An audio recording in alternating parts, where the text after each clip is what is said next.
Okay, welcome back. This is part two of our discussion of formal elements related to sculpture in Unit 3. So in the last lecture we were talking about form, which is the most obvious thing that in terms of that relates to sculpture in terms of a visual element. And today we're going to be talking about surface, and that also leads to texture. Now surface and texture are also important elements in two-dimensional work, but they are especially important in three-dimensional work. And so part of this lecture is simply to just emphasize getting you to think about how much texture really kind of plays in terms of like what kind of presence, what kind of feeling does a work of sculpture create. And this is a really good contrast between these two heads. And so I want you to just think a little bit about how the difference between bronze versus ceramic, a kind of a porous and rough textured surface versus a smoother, more polished surface, how they change just the feeling of the volume of a head, and how that changes how we view each of these sculptures. Or an even more extreme example, look at the difference between these two. So surface and texture is really a critical part. It can't be completely separated from form and from mass and volume, and definitely can't be separated from presence. Like I said, texture is also a really important part of two-dimensional work, and so we can see this here is a good example because both of these are paintings by Gerhard Richter. Gerhard Richter paints paintings, and a lot of the paintings he paints are very non-objective, such as these, or like seemingly non-objective, although many of these start with photographic sources as a starting point. But he creates them using these large squeegees, and he scrapes the paint going across the canvas in certain directions, and it creates these kind of effects, and they have a lot of texture, and the texture is kind of built up. But he also makes other kinds of abstract works, and he would view this also as abstract because he would argue that this is not a painting of a woman, this is a painting of a photograph, and since it's an exact, just a reproduction of a photograph in paint, it is in a way just as abstract as this is.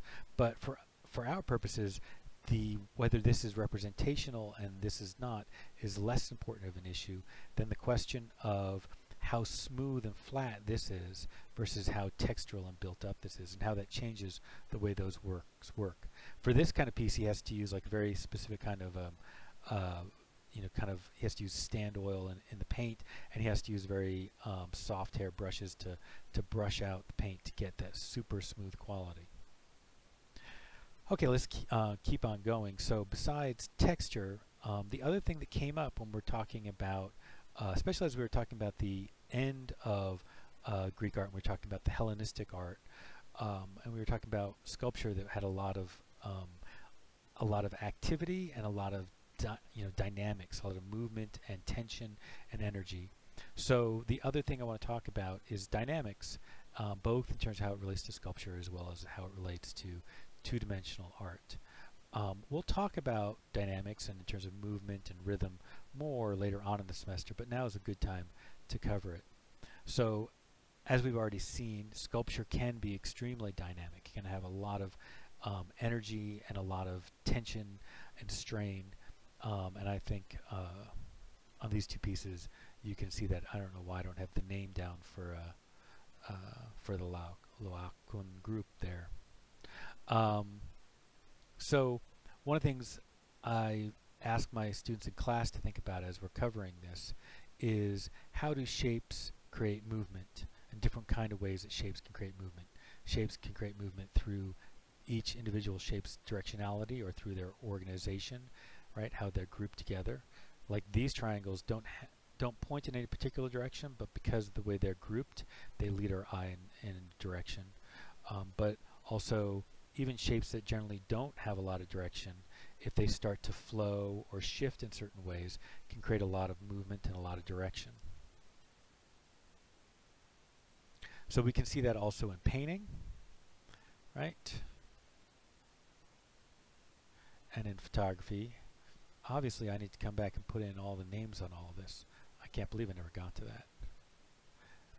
And so I want to end here with this painting by Rubens and by this painting by Bernini, or this sculpture by Bernini, and just to kind of like really get you to understand how much in Baroque art this idea of dynamic movement that was both active and energetic but also constrained and restrained, and how that's done both compositionally with the shapes that are being used and the way the forms are stretched and pushed against each other and being pulled away from each other.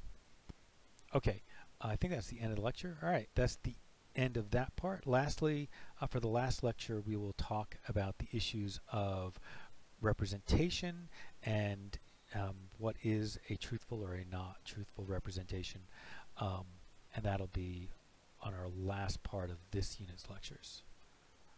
All right, thank you very much.